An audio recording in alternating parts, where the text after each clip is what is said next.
All right, just to start off, we're going to finish off the discussion of generally the physiology of organs in the alimentary canal or the digestive system. And we'll finish off with the large intestine. In the large intestine, it is primarily responsible for water absorption and also for defecation. Bacterial flora is actually a big part of what happens here.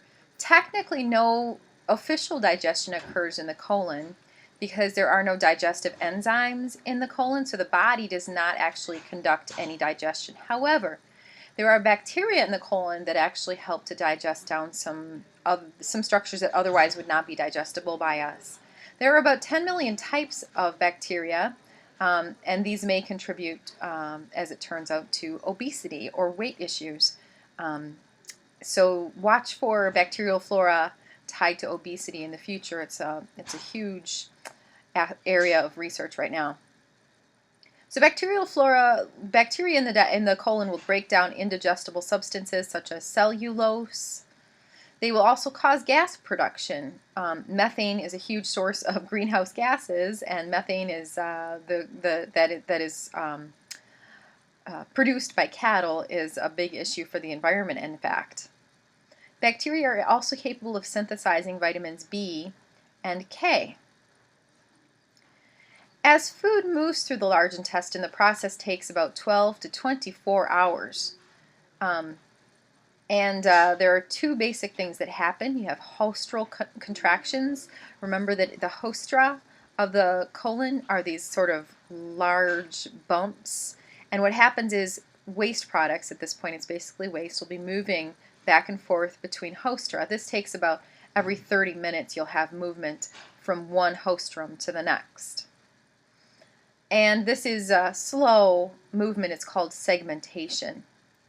And it lasts about 1 minute every 30 minutes. And then about 3 to 4 times per day, as long as you continue to eat food throughout the day, you will have mass movements. These are long, slow moves over large areas of the colon, and this eventually forces the contents of the colon toward the rectum and eventually out of the body. And again, these long, slow movements tend to happen in conjunction with actually eating food, so it's important to eat during the day, and this is one of the reasons why it's important to eat several meals in the day. So when we talk about the chemical digestion of different types of food, we're basically talking about 4 food groups: carbohydrates, proteins, lipids, and nucleic acids, or DNA and RNA. And these are all carbon-based structures. And then there are other things that we take in, such as vitamins and salts and water. So we'll talk now about the chemical digestion of these.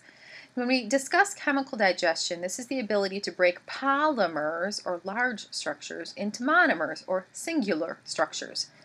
Only when things reach their monomeric level are they able to be actually absorbed into the bloodstream and then used by the body.